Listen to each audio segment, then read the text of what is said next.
Hola, ¿qué tal? Qué gusto que nos acompañen a un programa más de Mexicanos en Acción. El día de hoy tendré el gusto de presentarles a Reina María Mendiolea, una mexicana en acción.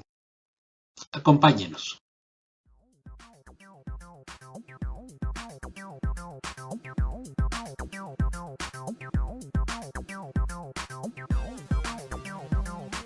Mexicanos en Acción, un programa en donde a partir de charlas amenas podrás conocer a mexicanas y mexicanos que aportan al país su pasión por lo que hacen, personas que como tú y como yo hacemos que México sea cada día mejor.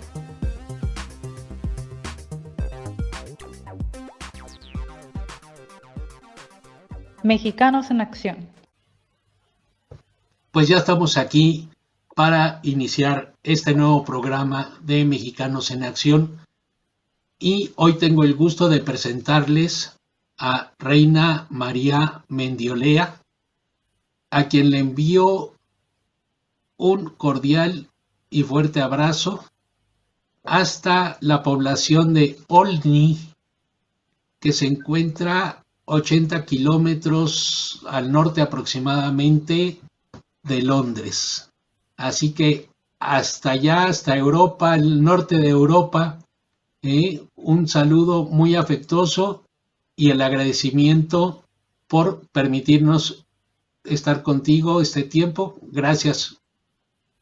¿Cómo has estado? Muchas gracias, Reinaldo. Es un placer estar contigo y te agradezco la oportunidad y que, bueno, consideres que esta entrevista sea digna de tu programa. Estoy muy bien, afortunadamente, con un poco de frío, porque aquí ya empieza a hacer un poco de frillito. Afortunadamente en la casa muy bien, pero afortunadamente todo muy bien. Gracias a Dios. Lo que ayuda a la calefacción. Exactamente, exactamente, sí. Muy bien, muy bien. Reina, ¿tú naces en dónde?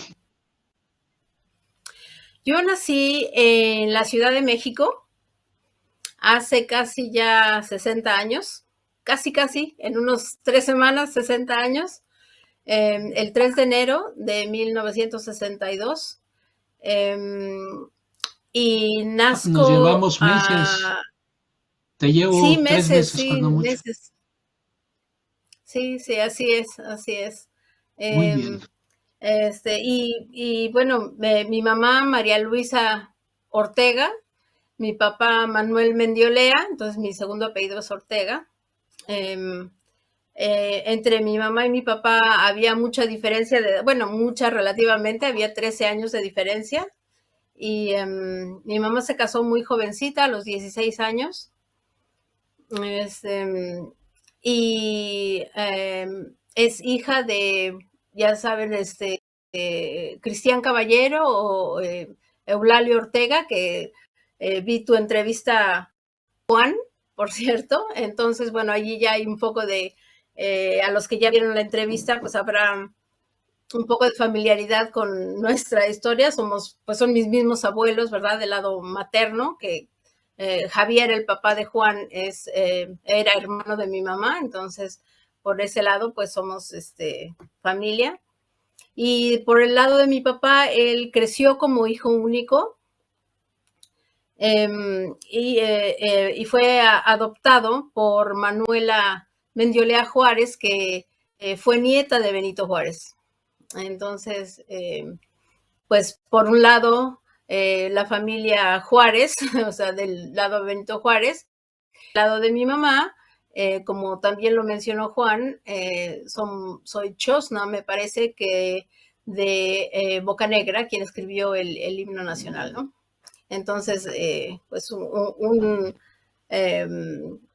orígenes muy históricos, muy interesantes Exactamente, por es ambas lo que te partes. iba a comentar. Dos familias con un andamiaje histórico muy interesante. Así es. Y muy importante para el país. Sí, no, definitivamente, los dos cruciales hasta la fecha, ¿no? Así es, Hasta la así fecha. es. Son personajes que influenciaron a la política y al país en aquel entonces, y sus enseñanzas, sus experiencias, sus decisiones afectan al país hasta la fecha, ¿no? Yo creo que sí. Tienen repercusiones a largo plazo. Así es, así es. Así es.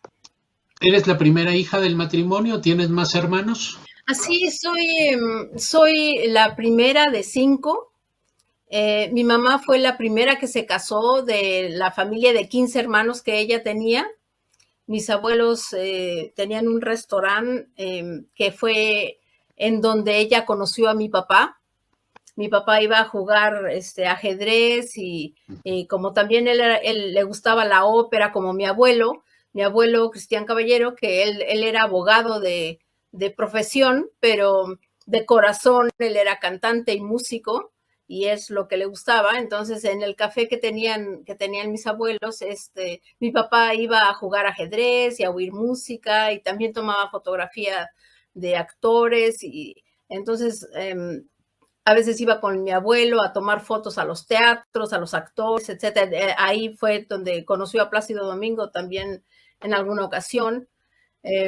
Cosas así, ¿no? Entonces él estaba mucho involucrado en el ambiente operístico, y mi papá también cantaba. Inclusive llegó a grabar un disco, pequeño, fue un sencillo. Ya ves que antes eran los discos grandes, los 33 y los 45, y llegó a grabar. Te dejé de escuchar un momentito. Es donde, en ese restaurante es donde se conocen mi mamá y mi papá. Ajá. Al principio, obviamente, por la diferencia de edades, a mi abuelo como que no le gustaba mucho la idea, porque pues mi mamá estaba muy chiquita. Tenía 14 años cuando se conocieron, 14, 15. Entonces, pues sí, no le agradaba mucho la idea, pero bueno, después de, ya sabes, muchas peripecias, terminaron, se casaron. Mi mamá tenía 16 y mi papá tenía 28, 29 años. Y yo nazco a los 2 años y soy pues la primera nieta de, pues somos creo que como 40 y tantos ahorita, ¿no? Nietos. Mis abuelos tuvieron 15 hijos. Entonces, mi mamá es la quinta de los 15, pero es la primera que se casa porque la mayor, mi tía la mayor, Cristina, ella se va al convento desde joven, y luego son 3 hombres, y mi mamá es la primera que se casa. Entonces, pues yo soy la primera nieta, y a los 2 años nace mi hermano, José, y luego al año y medio nace mi hermana Ana, y yo sigo sin tener primos. O sea, entonces crecimos nuestros primeros años sin primos, porque pues no había nadie más casado o con hijos, ¿no? Entonces, hasta fue Claudio, creo que el siguiente que se casa es mi tío Claudio, Cristian Caballero, y pues nacen mis primos Lupita y Claudio, que son más o menos contemporáneos de mis hermanos, de Ana, y de mi hermano que sigue el cuarto, que es Rafa. Y ya, bueno, mi hermana María Luisa, que es la quinta, con quien yo me llevo 10 años, ella sí ya tiene más primos, ¿no? De su edad, claro. Y de hecho hay una camada, ¿no? De primos que como 5 nacieron el mismo año, y dicen que todos se fueron a la misma fiesta. Okay. Pero sí, bueno, en ese año nacen varios de mis primos. Entonces sí, pues sí, somos 5, 3 mujeres y 2 hombres. Al principio, pues sí, te digo, éramos nada más nosotros 3, no había muchos primos, y pues veíamos a los abuelos más o menos seguido. A la familia del lado de mi papá, como él era creció como hijo único porque fue adoptado, pero ya más grandes nosotros conocimos al resto de su familia, de su mamá de nacimiento, pues. Y sí teníamos contacto con algunos primos, aunque no era tan frecuentemente como con la familia del lado de mi mamá, ¿no? Pero bueno, sí, crecimos y bueno, afortunadamente vivíamos en una casa con un jardín enorme, entonces pues siempre estábamos jugando en el jardín y cosas así. Y ya que fuimos los 5, o bueno, éramos 4 nosotros, mi papá, no, a mi papá le gustaba mucho salir y el campo y lo verde, la naturaleza, entonces íbamos muchísimo a acampar. Íbamos a acampar 2, 3 veces al mes, o sea, de los fines de semana del mes, 2 o 3 fines de semana nos íbamos a acampar. Entonces aprendimos a nadar y pues sí, acampar ya sabíamos, o sea, ya las primeras veces pues sí como que no sabíamos muy bien, pero ya después poníamos la tienda de campaña, pues ya muy rápido, ya teníamos nuestra lista de cosas, cada quien tenía sus quehaceres y sus obligaciones y estaba encargado de ciertas cosas, entonces estaba ya muy, muy organizada la maquinaria de la acampada. Entonces, pues sí, crecimos como con mucho verde alrededor, muy, muy padre, la verdad. Y pues sí, yo estudié en el anglo-español, gracias también a una beca que mi abuelo consiguió, porque él daba clases también en el anglo-español, daba clases. Entonces, pues, gracias a eso también yo pude estudiar en el anglo-español. Mi hermana Ana también estudió ahí, pero nada más creo que el kinder, y ella estudió ya después en el Teresiano, que es donde también mi abuelo estuvo involucrado y eso. Y bueno, estudié primaria y secundaria en el anglo-español. Luego me fui a hacer la preparatoria a la ULA, la Universidad Latinoamericana.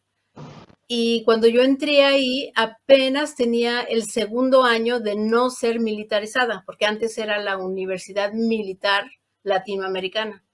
Cuando entré tenía apenas 2 años de no ser militarizada, pero seguía siendo dirigida por coroneles, muy, muy, muy gentes, muy bien, o sea, muy bien organizada que estaba la escuela, y ahí cursé la preparatoria. Oye, Reina, antes de que sigamos con esta parte de lo académico muy interesante y con una coincidencia porque tuve la oportunidad de dar clases en la ULE, en la ULA en preparatoria, hace algunos años, sí, hace como qué padre. 20 y tantos años, sí, Pues fíjate, sí me sé algo de la historia de la universidad. Sí, en Gabriel Mancera. Así es, efectivamente. Sí, porque cuando yo entré estaba en Amores. Yo hice mis 2 primeros años de prepa en Amores y en el tercero fue que nos cambiamos al campus, o sea, de Gabriel Mancera, que está a unas calles nada más. O sea, te tocó estrenar edificio. Sí, cuando nos cambiamos, de hecho, el edificio ni siquiera tenía puertas. O sea, estaba todavía mucho del edificio, faltaba y en los fines de semana, en lo que estudiábamos y eso, era cuando iban poniendo puertas, hicieron los terminados de la escalera, pusieron la valla de la escuela. Sí, cómo no. Muy bien. Interesante, oye, muy padre. Te decía que antes que siguiéramos con esto de la parte académica y de la formación, ¿cómo fue en esa familia tan unida que salían con esa frecuencia a disfrutarse ustedes, disfrutar la naturaleza? ¿Cómo fue crecer con 4 hermanos? De esa relación, de esa convivencia, ¿qué aprendiste? ¿Qué elementos fueron los que te formaron para la vida de esa relación familiar? Pues mira, yo siempre fui como, pues no quiero decir solitaria, porque no era solitaria, pero sí muy callada. Yo era muy callada y era muy obediente y eran mis 2, o sea, como al principio éramos nada más 3, o sea, nosotros 3, y luego el cuarto llegó hasta varios años después, o sea, éramos Ana, José y yo. Y entonces Ana y José como que se llevaban mucho, no me acuerdo mucho de bebés, sino ya esto era como de más grandecillos, ¿no? Cuando ya estaba yo a fines de primaria y eso, que ellos jugaban mucho y eran súper traviesos, o sea, José y Ana se juntaban y hacían travesura y media. Y a mí me hacían travesuras también, ¿no? Me hacían ver, como yo era calladita y no, era más bien tranquila, a veces sí me hacían ver mi suerte. Pero pues a mí me gustaba mucho estudiar, o sea, a mí me gustaba la escuela y yo siempre estaba tranquila con libros y era de poco dormir, entonces mi mamá me daba, mi papá también me compraban libros y en la noche yo leía porque como no me quería dormir, me decían, no, bueno, pues ya de tu recámara ya es hora de que estés en tu recámara. Si no te quieres dormir, pues aquí ten un libro, ¿no? Entonces, pues yo crecí así como con siempre ganas de saber cosas. Siempre me gustaba ver los libros y me concentraba en eso. Y con mis hermanos, como jugaban mucho mis dos hermanos, yo jugaba mucho sola, me encantaba jugar a la comidita. Prefería yo jugar a la comidita que las muñecas. Y entonces, pues así era. Ya para cuando nace Mayu, la más chica, yo tengo 10 años, y entonces para mí era, pues muy padre cuidarla porque me daba yo muy bien cuenta de lo que pasaba con ella, ¿no? Era casi como mi muñeca, le ayudaba mucho a mi mamá con ella. Y con mi hermano Rafa, que también era súper distraído, ahora, pues como que yo como que tuve más, ¿cómo se dice? Bonding, como que había más cercanía de cierta manera con mis dos hermanos más pequeños que con los dos del medio, porque como ellos se juntaban y hacían travesuras, en buen plan, ¿no? O sea, nada terrible, pero sí eran traviesos. Entonces, como que había más no sé, como entendimiento, como que yo me gustaba como cuidar de mis hermanos más pequeños. Y pues ahí yo creo que también de ahí nació un poco mi naturaleza de cuidar de las personas o no sé, siempre me gusta ayudar a la gente, me gusta hacer cosas, ¿no? Por la gente y para la gente. Entonces, de chica nací, bueno, crecí con eso y es algo que he traído toda la vida. Siempre como que, por ejemplo, cuando regalo algo, me gusta hacerlo personalizado, me gusta regalar algo que sea significativo para la otra persona, no nada más dar regalos por dar regalos, ¿no? Okay.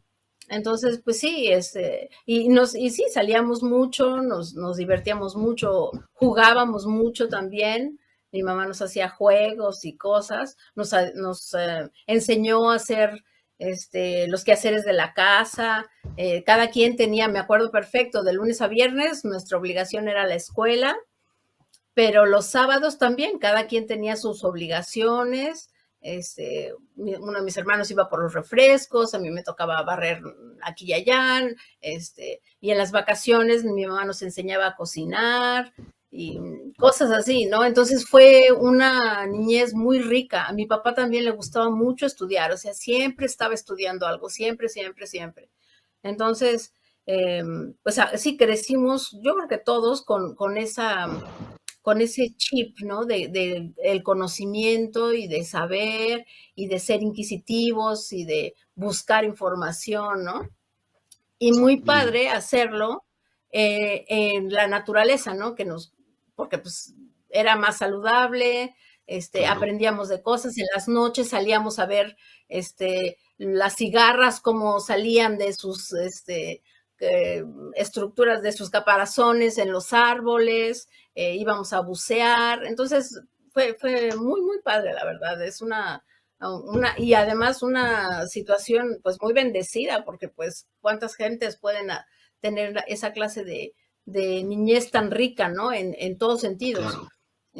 Inclusive en la casa, mi papá nos enseñaba de música, como a él le gustaba la música, y mi abuelo estaba también en eso, pues sí, oíamos de todo y oíamos música normal, pero también oíamos mucha ópera, hacíamos el quehacer con la ópera, ¿no? música de fondo. Entonces, pues sí, muy, muy padre. Fue muy rica, yo creo. Mi niñez fue muy, muy rica en ese Qué sentido, ¿no? bueno, qué bueno, qué bueno. Ahora sí, retomamos esta parte de los estudios en la aula, porque siendo una persona que te dedicaste a los libros, te dedicaste al estudio, a buscar conocimiento, la preparatoria empieza a marcar la ruta que uno va a tomar y muchas veces depende del maestro que nos toca enfrente más que del contenido de la asignatura. Así ¿Qué es. maestros recuerdas de la prepa que te marcaron de tal grado que tu decisión siguiente fue estudiar determinada carrera? Ok, sí, sí, y tienes razón. Y fíjate que afortunadamente en cada etapa de mi educación hay un maestro. En la primaria, hubo una maestra que se llamaba, bueno, espero, no sé, hace muchísimo que no la veo, pero algunas de sus compañeras, de hecho, siguen en contacto con mi mamá. Se llamaba Laura Navarrete Cabarga, me acuerdo perfectamente, y era una chica, bueno, para mí era la maestra, ¿no? Pero ahora desde que estoy de este lado, era una chica que acababa de salir de su carrera, de maestra, y nos tenía tanto, tanto, tanto cariño a ese grupo en particular. Y ella me enseñó 2 años, me enseñó tercero y cuarto de primaria. Pero fue mucho, mucho el cariño que hubo, tanto que años después, cuando ella se casó, nos invitó a su boda.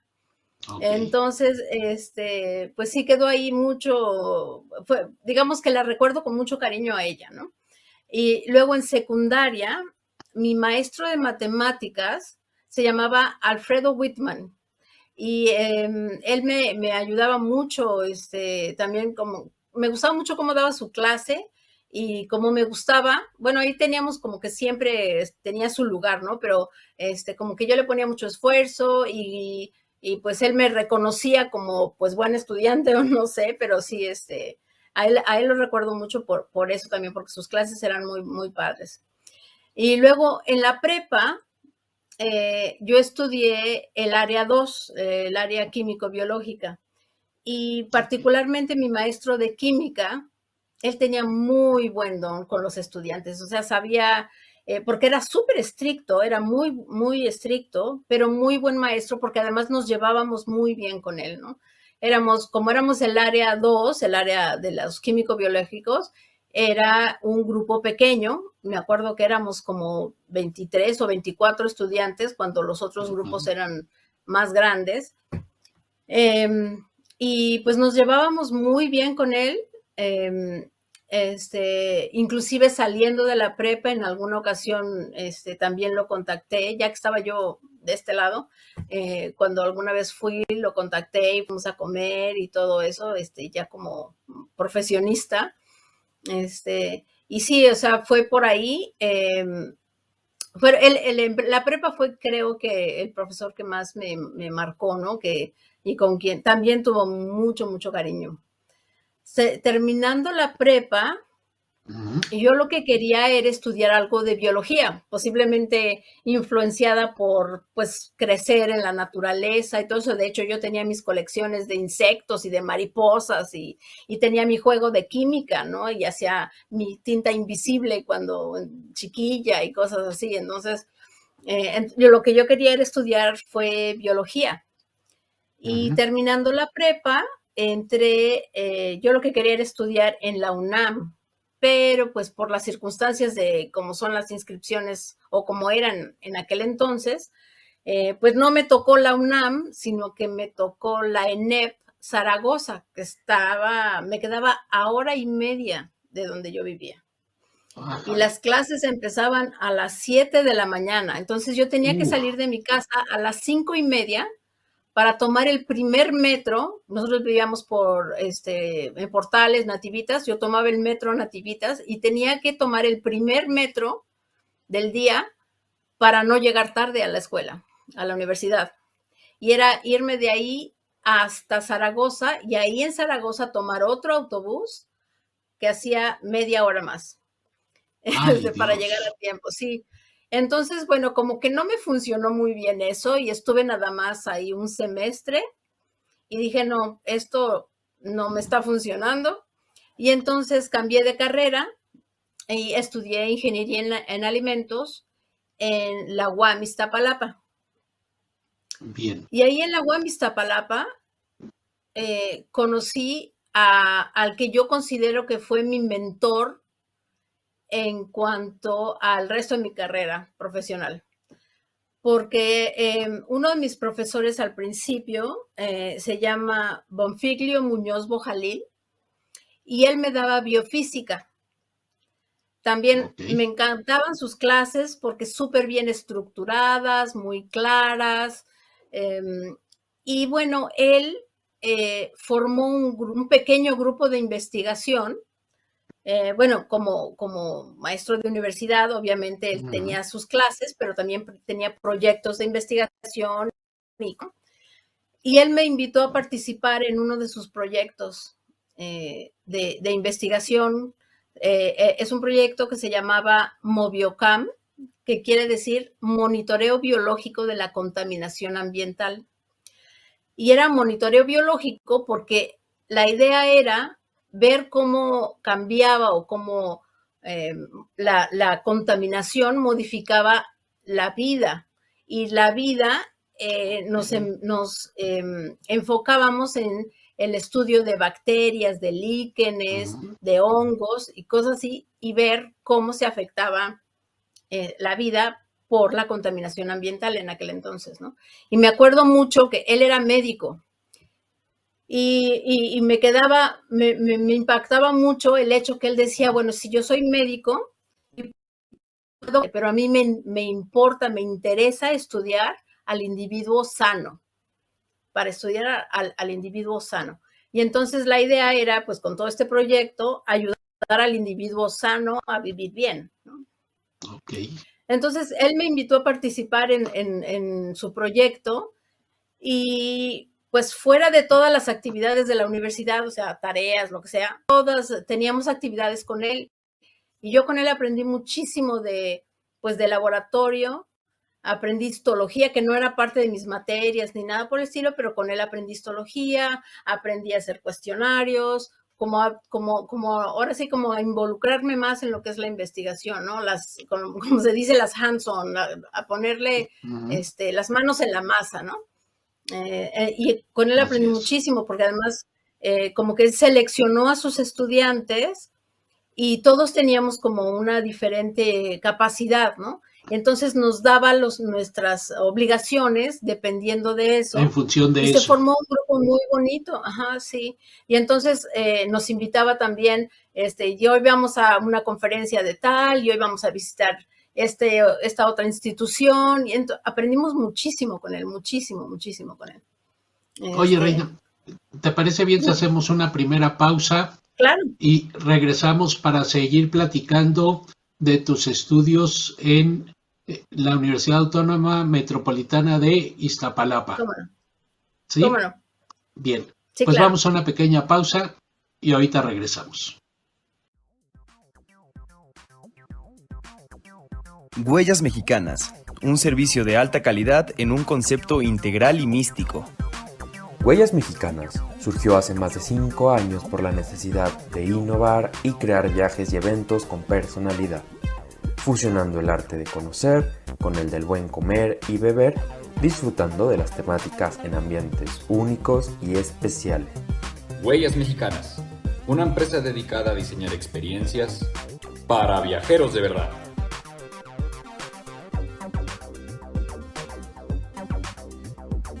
Mexicanos en Acción, un programa en donde a partir de charlas amenas podrás conocer a mexicanas y mexicanos que aportan al país su pasión por lo que hacen, personas que como tú y como yo hacemos que México sea cada día mejor.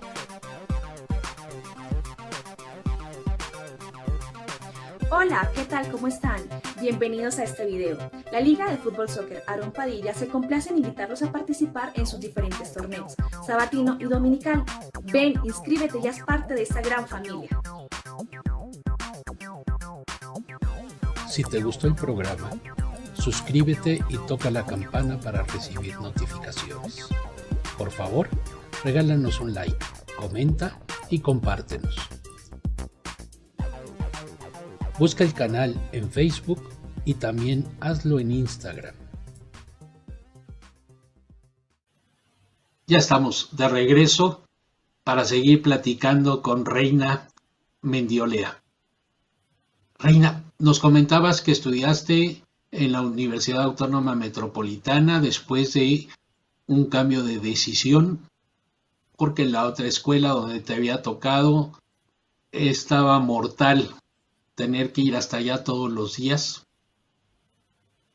Cambias de escuela, cambias de carrera, una ingeniería en alimentos, y terminas la carrera ahí en la Universidad Autónoma Metropolitana. ¿Qué Así siguió es. después de eso, Reina?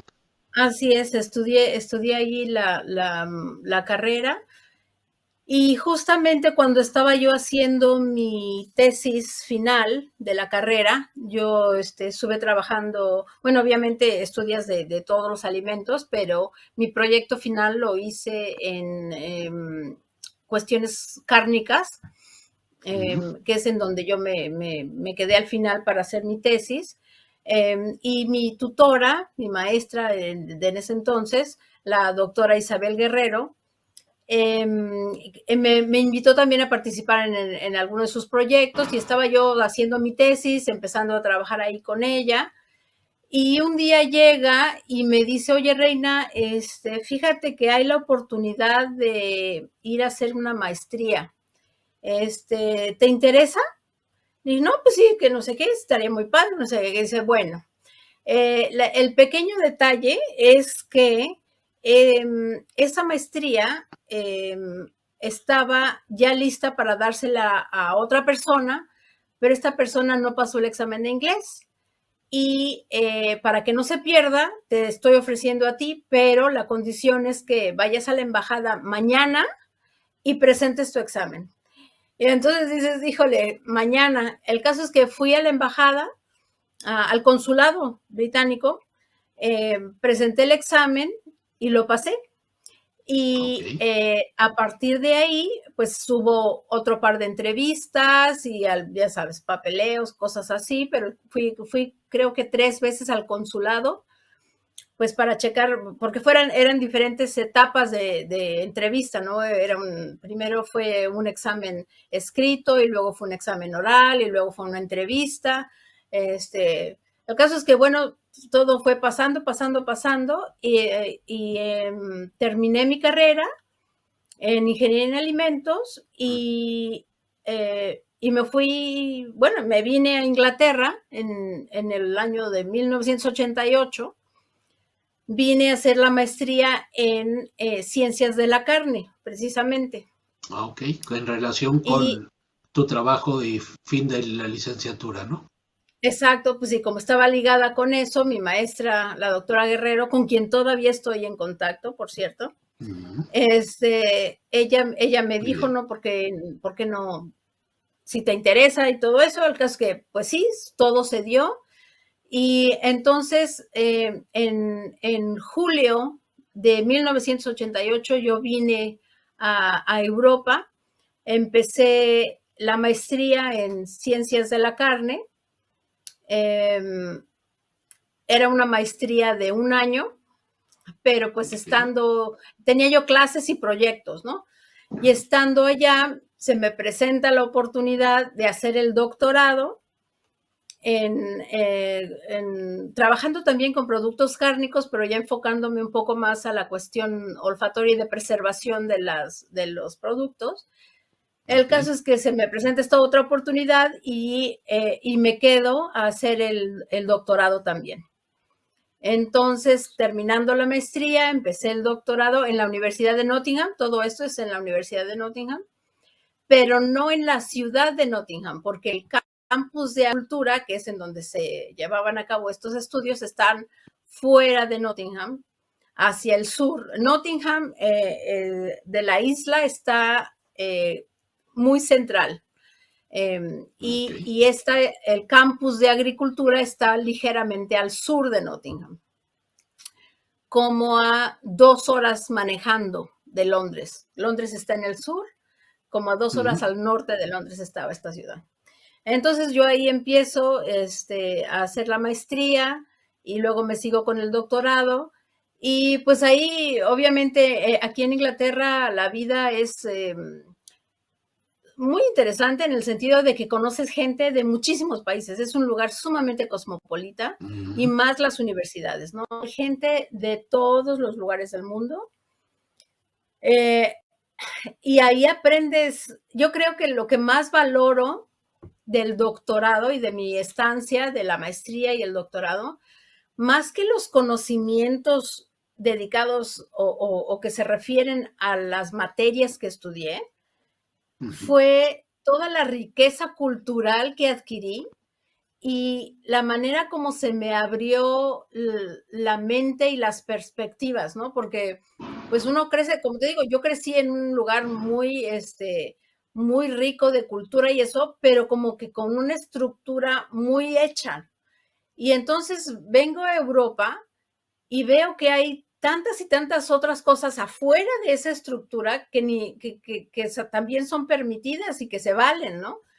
Entonces, como que, pues sí, uno crece con que, bueno, por aquí sí está bien, por acá no está bien, pero luego te das cuenta de que hay tantas cosas que no porque no sean con lo que tú creciste, están mal o nada, ni nada. Entonces, yo creo que eso fue lo más valioso que yo adquirí de estudiar en el extranjero, ¿no? Que se te abre la mente desde el punto de vista cultural y desde el punto de vista académico, desde el punto de vista social, o sea, porque pues, conoces gente de todos estratos, de todos los países, de todas las culturas, de todas las religiones.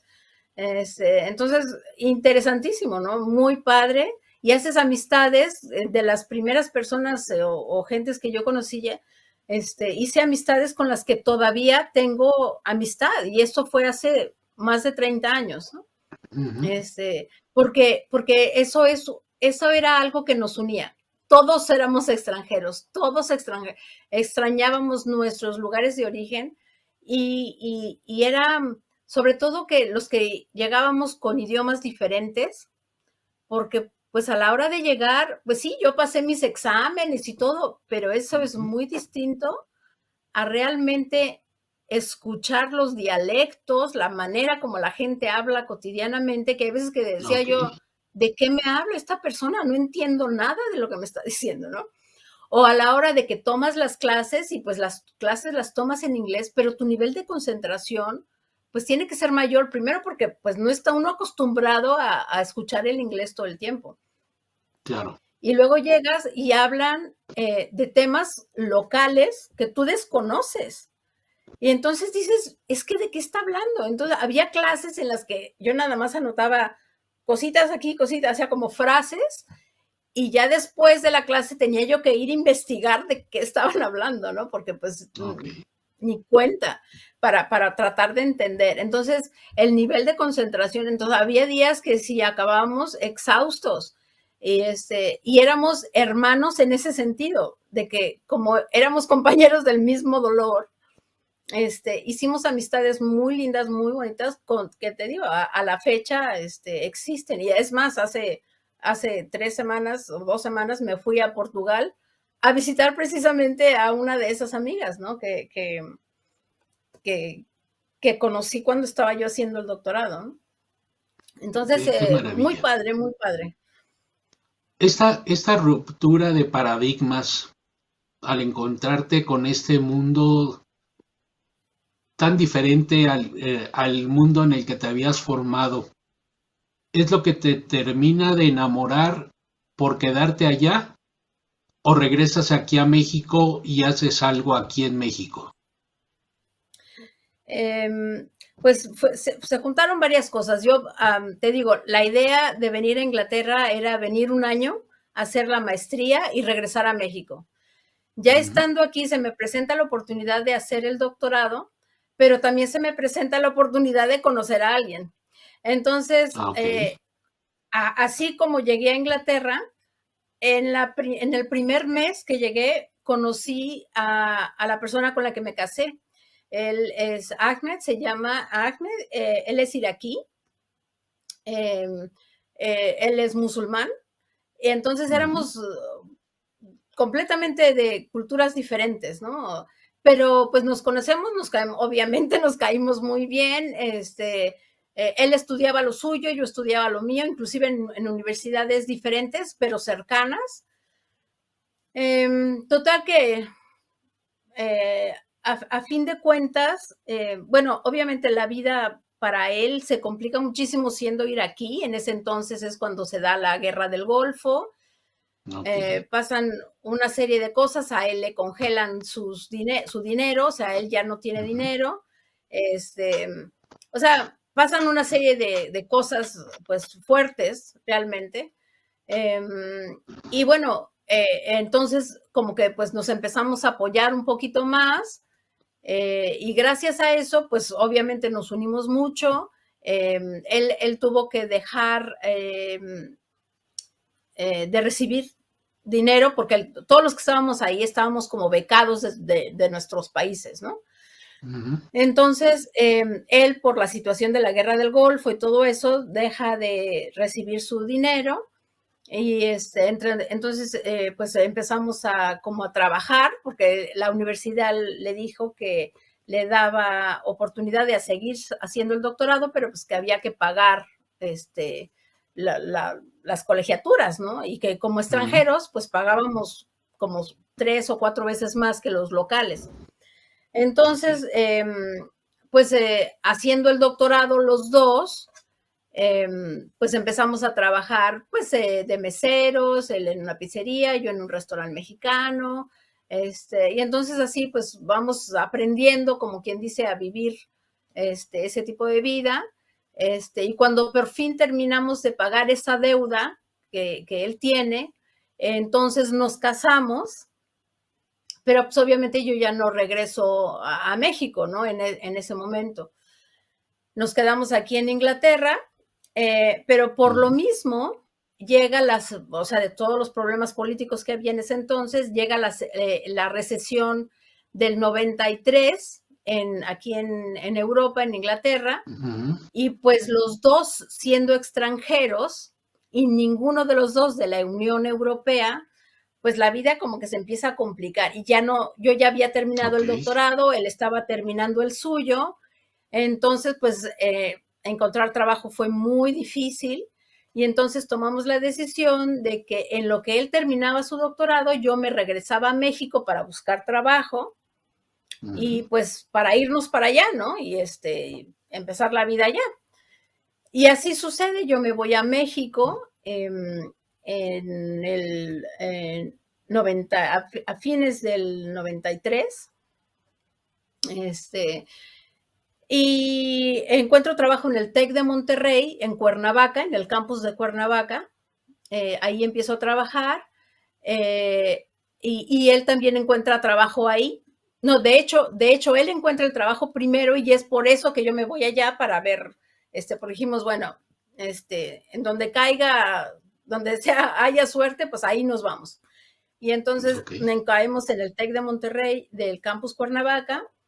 Y en cuanto él termina su doctorado, va a México. Por cierto, como dato curioso, él llega a México el día del asesinato de Colosio. Y me acuerdo perfecto porque pues voy por el aeropuerto y el aeropuerto de la Ciudad de México es un caos, ¿no? Claro. Entonces, pero bueno, el caso es que él llega ese día y empieza a trabajar en el TEC de Monterrey. Yo también entro a dar clases en el TEC de Monterrey. Y al poco tiempo me embarazo, nace mi hijo Jabás. Al año y medio nace mi hija Leila. Y él encuentra trabajo en el TEC de Monterrey, pero en el campus Monterrey, o sea, se lo llevan al campus de Monterrey. Entonces, de Cuernavaca nos fuimos al TEC de Monterrey, en Monterrey, en donde vivimos otros 2 años y medio, una cosa así. Igualmente, él trabajando en el TEC, yo también di clases ahí en la Prepa TEC. Y en un viaje de negocios que él tiene, viene a Europa para pues intercambio de universidades y cosas así. Ujú. Y a él se le presenta la oportunidad de regresar a trabajar aquí a Inglaterra. Y entonces nos regresamos a Inglaterra. Nos fuimos en el 94 realmente. Y regresamos aquí a Inglaterra poco antes en el año 2000, a fines del 99. Ujú. Y aquí estoy desde entonces. Ya regresamos aquí, ya llegamos con los 2 niños. Él llegó a la Universidad de Wolverhampton. Al poco tiempo yo conseguí trabajo también ahí, haciendo investigación con ácidos grasos. Extraídos del cordón umbilical de bebés, de los bebés.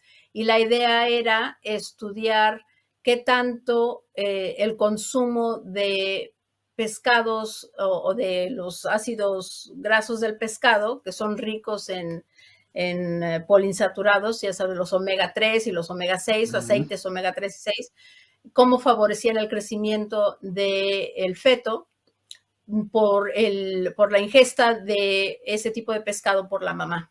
Entonces yo hacía todos los análisis al respecto de eso. Y así es como regreso a Inglaterra después de 5 años en México. Bien. Y ya regresas definitivamente para quedarte allá. Pues sí, después de, pues sí, mis hijos llegan aquí de 4 y 5 años, de 5 y 4 pequeñitos. años. Sí, pequeñitos. Y después de unos años de estar trabajando en la Universidad de Wolverhampton, Ahmed nuevamente cambia de trabajo y se va a la Universidad de Cranfield. Entonces, él se cambia y pues ahí viene toda la familia, ya sabes, ¿no? Yo también, después de varios años, conseguí trabajo en la Universidad de Cranfield. Ahí hice un postdoctorado se llama bioaerosols, aerosoles biológicos. Y el proyecto en el que yo trabajaba tenía que ver con el monitoreo de aerosoles o de material biológico, bacterias, etcétera, alrededor de compostas. Y los estudios estaban enfocados a ver cómo viajaban, porque ya ves, cuando es composta hay fermentación. Entonces, y hay una gran cantidad de microorganismos que pues emiten al aire, ¿no? Entonces, la idea era monitorear el movimiento del aire para ver qué tan lejos llegaba el microorganismo para calcular las distancias que tenía que haber alrededor antes de que pudiera haber un poblado, para que no afectara a la población. Por ahí fue ese postdoctorado. Perfecto. ¿Y sigues trabajando en la Universidad de Cranfield? De Cranfield, sí, así es. Cranfield, perdón. De Cranfield, sí. Ajá. Bien. Y esta universidad está muy cerquita de aquí, de hecho está en la zona. Muchos de mis amigos actuales siguen trabajando ahí en Cranfield. Y ese proyecto dura 3 años. Okay. Para este entonces, pues mis hijos ya están en secundaria, prepa, y ya por entrar a la universidad. El caso es que se acaba ese proyecto y a mí como que me empieza a costar un poco de trabajo encontrar otro proyecto para trabajar en investigación, y pues ya tenía yo desde antes el gusanito de poner mi propio negocio y de hacer algo para mí, ¿no? Que no trabajar para alguien, sino trabajar para mí. ¿Qué te parece si antes de que entremos a este tema hacemos una segunda pausa?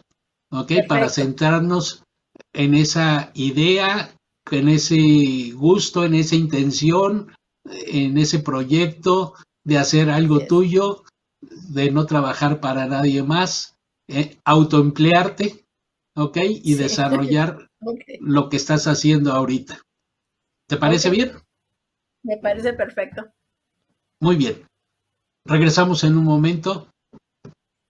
Los esperamos.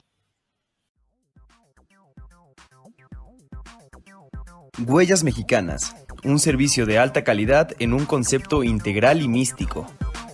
Huellas Mexicanas surgió hace más de 5 años por la necesidad de innovar y crear viajes y eventos con personalidad, fusionando el arte de conocer con el del buen comer y beber, disfrutando de las temáticas en ambientes únicos y especiales. Huellas Mexicanas, una empresa dedicada a diseñar experiencias para viajeros de verdad.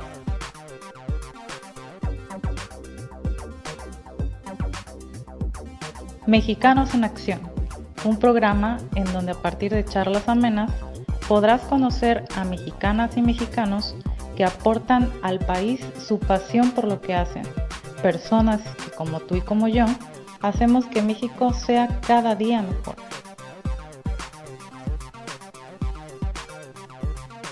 Hola, ¿qué tal? ¿Cómo están? Bienvenidos a este video. La Liga de Fútbol Soccer Aarón Padilla se complace en invitarlos a participar en sus diferentes torneos, sabatino y dominical. Ven, inscríbete y haz parte de esta gran familia. Si te gustó el programa, suscríbete y toca la campana para recibir notificaciones. Por favor, regálanos un like, comenta y compártenos. Busca el canal en Facebook y también hazlo en Instagram. Pues ya regresamos de esta pequeña pausa. Ahora sí, Reina, platícanos. Después de todas esas experimentaciones, las últimas con las compostas, los microorganismos, y que se acaba todo esto, que te empieza a costar un poco de trabajo encontrar la posibilidad de seguir haciendo esta investigación, y con ese gusanito de querer hacer algo por tu cuenta, de ser tu propia jefa, tener algo tuyo. ¿Qué hiciste? ¿Cuál era ese sueño, esa idea? ¿De qué se trataba? Platícanos un poquito. Pues mira, como ves, te digo, se acaba el proyecto con el que estoy, porque pues, de hecho se acaba el proyecto y se acaba de manera que no hay forma de seguir trabajando en ese departamento, porque además el departamento se reestructura, entonces se acabó eso, ¿no? Entonces, pues yo desde que estaba en Wolverhampton, como que tenía yo el gusanito de hacer algo pues con alimentos, ¿no? Que fue lo que yo estudié. El caso es que estando inclusive haciendo el trabajo de postdoctorado, yo empecé a hacer unas salsas, porque además, aquí como pausa, cuando yo llegué aquí a Inglaterra, el correo electrónico apenas empezaba, o sea, no había celulares, mucho menos WhatsApp. Me acuerdo perfecto que cuando a mi mamá le mandé un fax, ella estaba pero fascinada porque le digo, te acabo de escribir una carta y se la mandé por fax. ¡Ay, qué emoción! Que veía mi letra y que se la acababa yo de mandar, ¿no? Entonces no había comunicaciones rápidas ni nada por el estilo, ¿no? Los principios de la inmediatez, sí, en esta vida. Sí, exacto. Entonces, en acá no había pues nada. Entonces, cuando yo empiezo a hacer salsas, ya hay un poco más de comunicación, y pues los mexicanos nos empezamos a encontrar, porque pues no es que no haya habido mexicanos antes aquí, pero pues cada quien por su lado, y pues conoces a los que están posiblemente en tu ciudad o en tu universidad, ¿verdad? Porque pues ¿cómo conoces a los demás antes de ahora? Te vas a algún lugar y entras a Facebook y buscas mexicanos en la ciudad donde estés, y seguramente te salen ahí 1000 grupos, ¿no? Claro. Pones salsa y te salen muchas ligas y muchas cosas, ¿no? En aquel entonces no había nada. Entonces, pues con esto de las comunicaciones que empiezan a hacer más fácil hacer contactos, pues yo empiezo a conocer más mexicanos y en una reunión o no sé qué dije, bueno, pues yo llevo salsas, ¿no? El caso es que yo llevé mis salsas a la reunión en donde pues algunos mexicanos nos veíamos y eso. Y alguien me dice, ay, Reina, tus salsas están muy sabrosas, ¿por qué no las vendes, no? Entre los mexicanos, que no sé qué. Y yo, pues estaría bien, ¿no? Y entonces, pues compré unos frasquitos así muy monos, como o sea, unas cosas monas ahí. Y pues dije, no, pues están bonitos y no sé qué. No, pues hay que ponerles una etiqueta, ¿verdad? Entonces ahí yo hice una etiqueta X, ¿verdad? Y pues la gente empieza a decir, no, pues que sí están ricas, que no sé qué. Entonces cuando se termina el proyecto en la universidad, cuando se acaba mi postdoctorado, cuando todo eso termina, dije yo, pues, ¿por qué no me lanzo con esto, no? Y entonces como que ya me puse más en serio a pensar en las formulaciones. Entonces hacía yo mis investigaciones, pero a nivel personal, ¿verdad? Entonces, pues empecé a hacer mis salsas y dije yo, a ver qué salsas puedo hacer. Convertiste tu cocina en laboratorio. Algo así, algo así. Entonces yo decía, bueno, es que, ¿cómo las hago mías, no? Porque digo, salsa verde, pues todo el mundo en México hace salsa verde. ¿Cómo las hago mías? Entonces, pues yo empecé a probar diferentes mezclas de salsa verde, por ejemplo, y entonces ya me quedé con la proporción de tomates y chiles y cilantro que a mí me gusta. Dije, no, esta es la que me gusta a mí, esta va a ser mi salsa verde, ¿no? Y entonces así escogí varias salsas, pasilla o ajillo. A mí me gustaban mucho los chiles jalapeños, pero con verdura que venden en México. Y aquí pues vendían así nada más el redondito, ¿no? El jalapeño que le ponen a las comidas Tex-Mex y eso. Pero dije, no, yo quiero unos con verduras. Entonces desarrollé mis jalapeños con coliflor y zanahoria, encurtidos, ¿no? Porque me encantaban, sí, encurtidos así.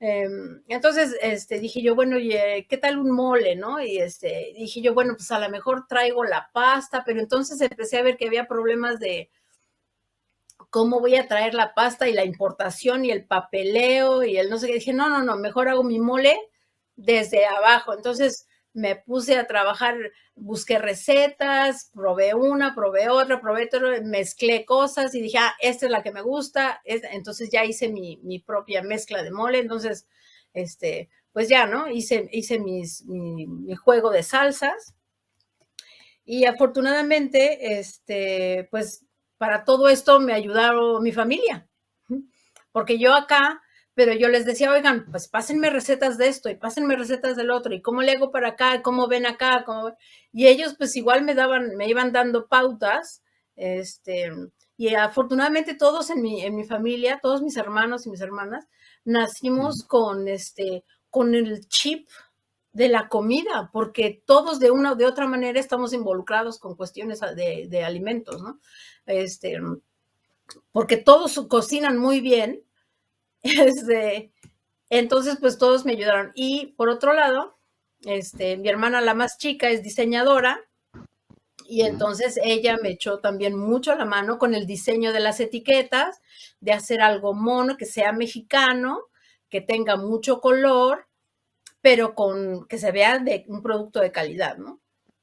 Entonces, pues el diseño, y también el diseño también pasó por varias etapas y todo esto, pues, y pasaron, yo creo que 2 años, ¿no? De que se empezó con la idea a que ya se llegó al diseño final.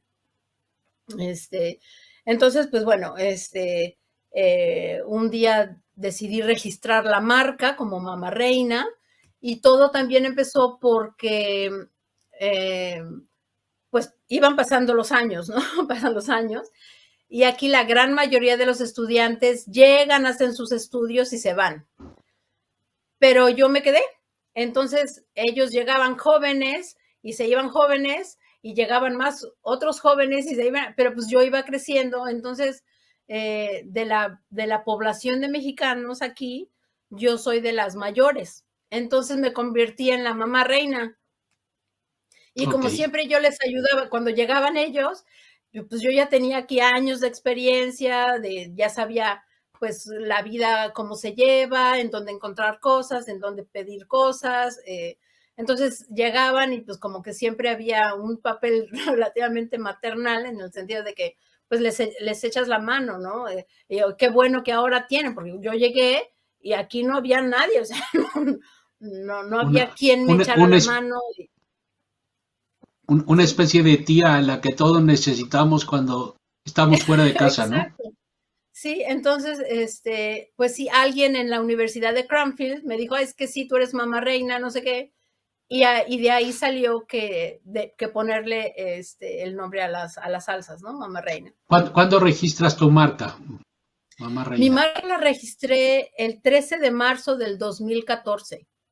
Ok, O sea que el próximo marzo cumple 8 años. perfecto. Ajá. Y Y entonces, ahorita, pues, ah, sí, dime. sí, te iba a decir, y ahorita es tu producción de salsas y de qué más. Bueno, hace 14 años registro la marca y bueno, empieza muy, muy lento. Obviamente, como todo mi conocimiento es a nivel académico, la verdad es que me ha costado mucho trabajo aprender desde vender, la mercadotecnia que a mí se me hace sumamente complicada. Y bueno, empiezo con un negocio muy, muy pequeñito.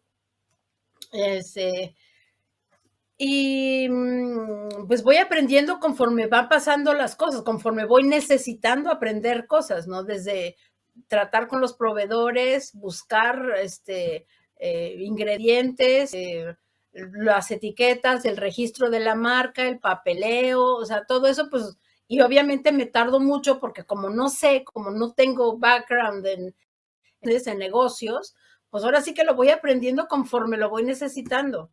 Entonces sí me tardo un poco en establecer, digamos, la marca, pero bueno, estaba yo más o menos estable y todo.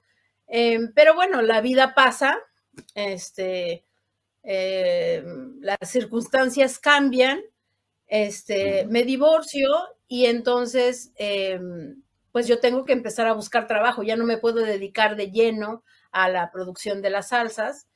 Entonces, pues sí, tengo que empezar a buscar trabajo, me tardo en encontrar trabajo, este, y bueno, las cosas como que se complican un poco para mí sin dejar de hacer las salsas, ¿no? Eh, el caso es que si encuentro trabajo, pero entonces tengo mi trabajo y mi negocio. Entonces mi negocio sin dejarlo, pues empieza a crecer poquito a poquito. Hay un par de tiendas en Londres que se interesan y les ofrezco las salsas y desde entonces les vendo salsa. Tiene 4 años que una tienda en particular tiene mis productos en Londres y hay otra persona que tiene una serie de puestos en mercados de comida y de otras cosas, se llama La Marqueta Mexicana, y ellos también tienen mis salsas en Londres en diferentes puntos. Entonces, pues poco a poco me voy introduciendo así en cantidades pequeñas. Y pues sí, ahí voy como compaginando mi vida laboral de otro trabajo. Estaba yo trabajando en una tienda naturista junto con las salsas. Entonces ahí voy empezando a hacer ese tipo de cosas. Luego me cambio de trabajo, estuve trabajando en Subway, fui gerente de un Ujú. Subway, pero ese trabajo fue sumamente demandante porque era trabajo de tiempo completo y como gerente me llamaban a todas horas. Entonces ahí como que se estancó un poco mi negocio porque pues yo no tenía tiempo ni energía, ¿verdad? Claro. Para poder seguir con eso. Hasta que dije, no, hasta aquí, no puedo seguir así. Entonces este, dejé Subway y en eso Subway, llega COVID hace 2 años. ok. Entonces dije yo, bueno, ya no tengo trabajo de ninguna clase, tengo nada más mi trabajo como mamá reina, ¿no? En mi negocio. Entonces me dedico únicamente a mi negocio, pero obviamente como mis ventas de salsa son pequeñas, empiezo a introducir comidas y entonces empiezo a hacer comidas que se empiezan a vender más o menos bien y es comida mexicana, hago platillos como preorden. Entonces tengo un menú, la gente me pide y según lo que me pidan, les vendo y les entrego los fines de semana, ¿no? Y bueno, está COVID, entonces tampoco se puede hacer mucho, ¿verdad? Está estacionado el negocio, pero cuando se empieza a vislumbrar que ya las cosas empiezan a mejorar un poco, entonces empecé con lo que yo llamo las experiencias Mamá Reina. Y en esas experiencias lo que hago es enseñarle a la gente a cocinar mexicano.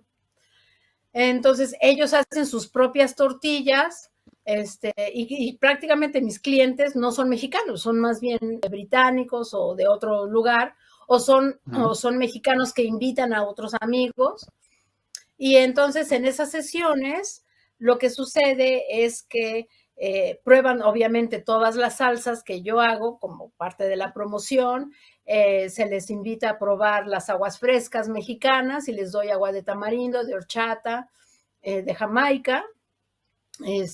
Y entonces yo diseñé una serie de platillos mexicanos utilizando mis salsas, que es primero para promocionar la salsa, segundo para facilitar la comida y además de que pues los chiles no se encuentran aquí, o sea, el chile chipotle, pues aquí no es de que vas a la tienda y compras chile chipotle, o sea, no, a no ser que lo compres específicamente de algún distribuidor de comida mexicana, o sea, no hay en el súper normalmente, ¿no?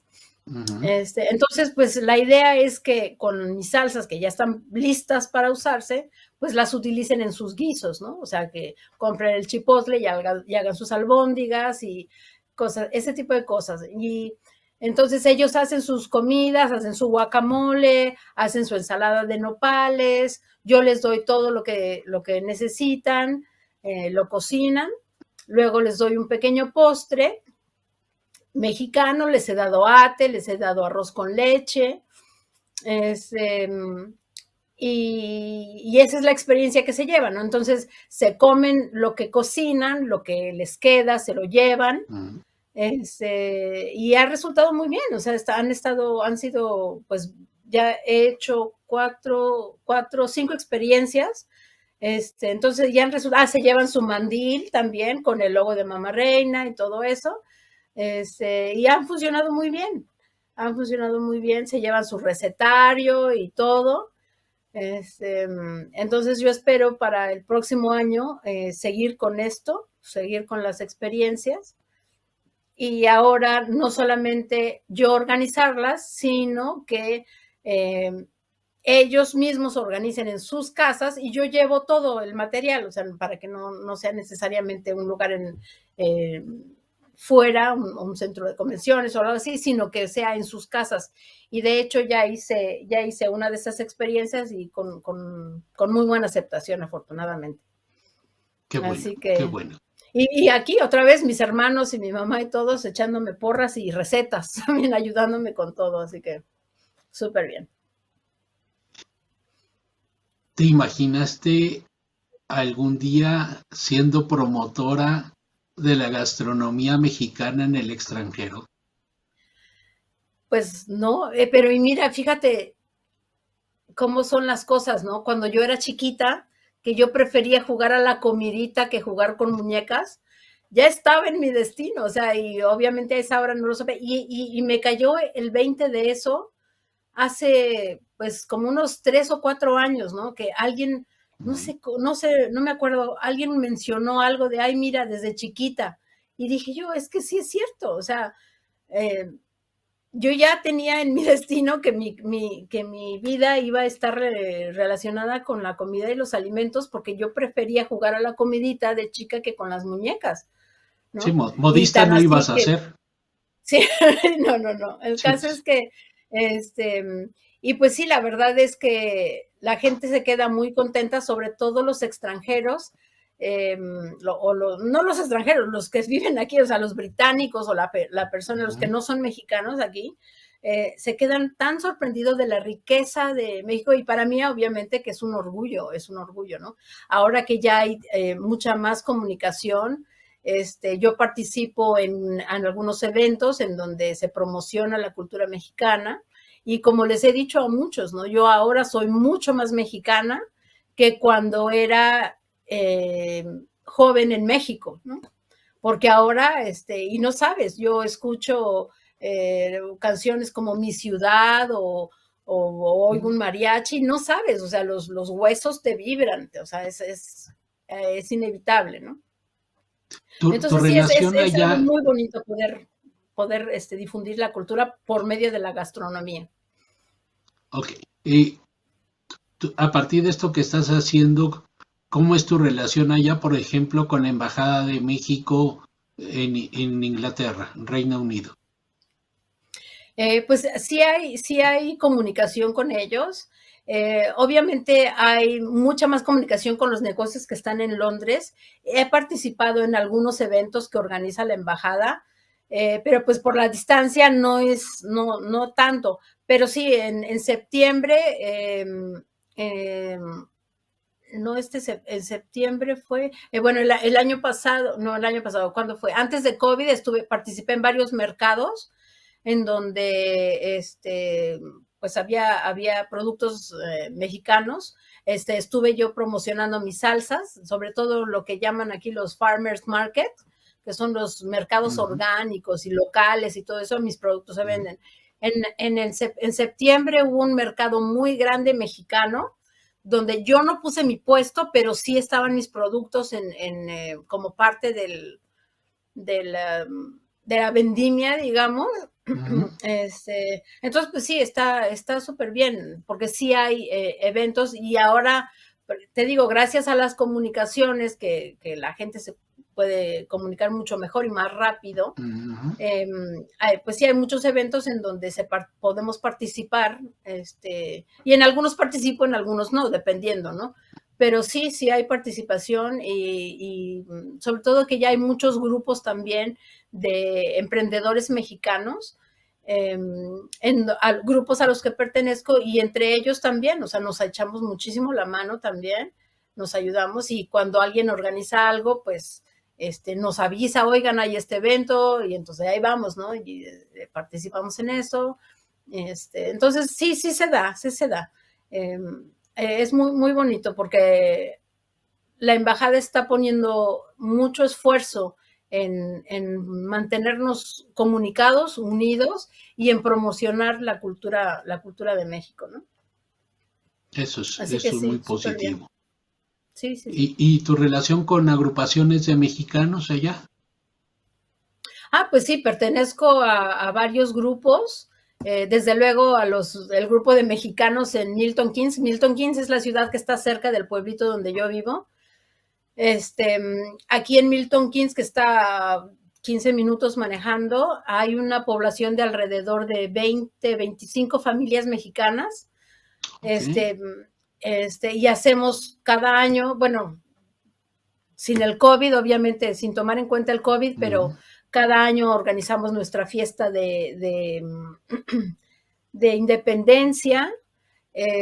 Organizamos, de hecho, ¿cuándo fue? Hace como 3 años, en la fiesta de independencia, mi primo Juan, a quien tú le hiciste entrevista hace un par de semanas, él me entrevistó precisamente al respecto de las fiestas de independencia en el extranjero. Fue una entrevista rapidilla en ese entonces.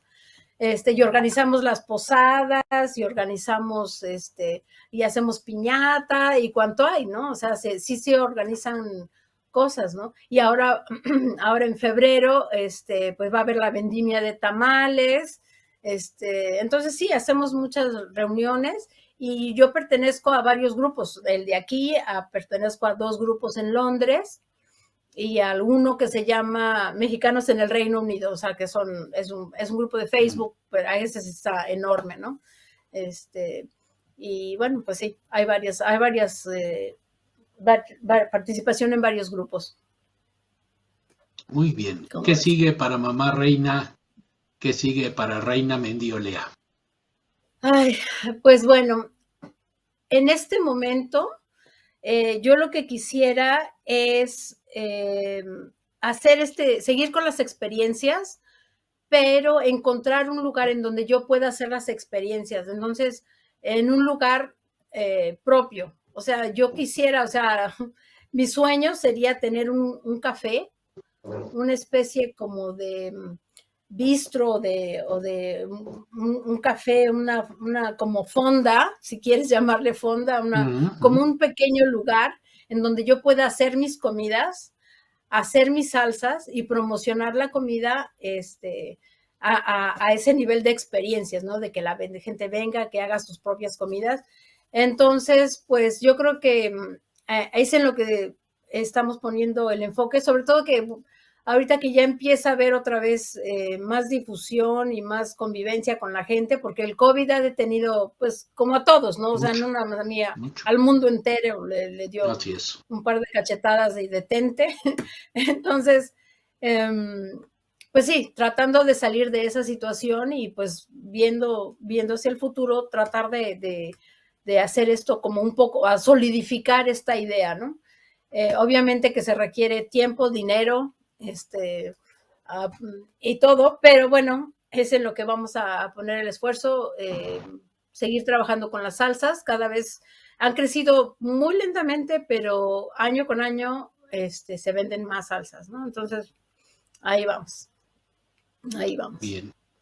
Internacionalizarte, empezar a vender salsas pues en Francia, en España, yo ya había empezado Portugal. A vender salsas en Alemania y en España, pero llegó Brexit y eso le dio en la torre a todo eso porque hay muchos, el papeleo se hizo sumamente complicado, los impuestos que hay que pagar también son muy altos y entonces llevar mis productos a Europa cuesta muchísimo y entonces el valor que la gente tiene que pagar es excesivo y muy complicado. Entonces, la verdad, pues sí, tenía yo un muy buen cliente en Alemania que ya me había hecho varios pedidos, pero con todo esto del Brexit, le salía como al doble de lo que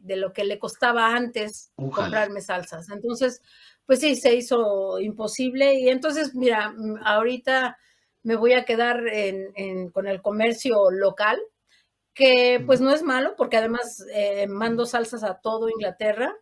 He mandado a Irlanda también. Entonces, a Escocia he mandado salsas a diferentes puntos de Inglaterra, norte, sur, este, oeste. Y bueno, la verdad he de decir que mis hijos me ayudan mucho con la promoción. Mi hijo Jabás, que trabaja en el sur, él es muy buen cocinero y también ayuda mucho con eso. Y sus amigos me compran salsas. Así que, y mi hija también usa mis productos como regalos para sus clientes y sus amistades. Entonces, pues me echan mucho la porra con eso. Así que súper bien. Muy bien. Pues Reina, mucho éxito. Que ese lugar se dé pronto y ojalá, ya que se dé lo disfrutes al máximo. Muchas gracias. No, gracias a ti por todo este tiempo. Ya te estoy desvelando temas. No, sí, no por te apures. la diferencia de horarios, pero te agradezco muchísimo todo este tiempo. Una muy rica plática y los mejores deseos para ti, para tus hijos, para que todos estén bien y a todos les vaya bien. Afortunadamente esperemos que sí. Y a ti muchas gracias por este espacio y por pensar en mí estando tan lejos. Ojalá que haya aprendizaje de esta entrevista, que a alguien le entre el gusanito también por apoyar la cultura mexicana en algún lado. Así es. Eso es muy importante. Muchas gracias. Y Reina, felices fiestas a todos. Muchas gracias. Igualmente. Un abrazo, cuídate mucho, mucho éxito. Gracias. Hasta luego, muchas gracias. No se olviden, los jueves Fútbol Boutique, y vamos a descansar, ¿sí? Un par de semanas por periodo vacacional. Estamos a la mitad de esta segunda temporada de Mexicanos en Acción y nos vemos en enero para continuar con los siguientes programas y que sigan conociendo ustedes gente tan importante y tan valiosa como las que hemos entrevistado hasta este momento. Felices fiestas, cuídense mucho, nos vemos en enero. Si te gustó el programa, suscríbete y toca la campana para recibir notificaciones. Por favor, regálanos un like, comenta y compártenos. Busca el canal en Facebook y también hazlo en Instagram. Te esperamos el próximo lunes para que puedas conocer a más mexicanas y mexicanos en acción.